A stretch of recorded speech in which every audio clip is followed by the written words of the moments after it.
Hi friends, అమ్మ ప్రేమ అందరు బాగున్నారా?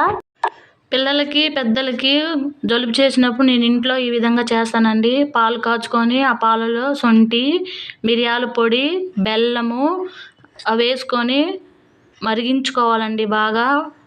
ఆ తర్వాత వడకట్టుకోవాలి.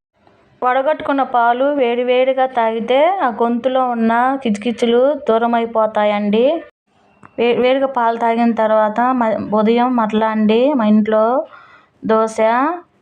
దోశలోకి రాత్రి చేసిన చికెన్ ఉందండి.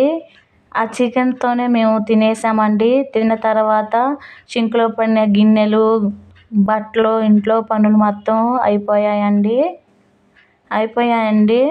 మా అమ్మగారు స్కూల్కి వెళ్ళేటప్పుడు ఈ చింతకాయ పచ్చడి చేసిద్దండి.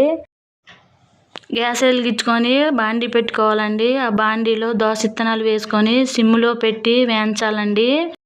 అదే బాండీలో ఎండుమిర్చి కూడా వేసుకొని కొంచెం ఆయిల్ వేసుకొని వేయించుకోవాలండి.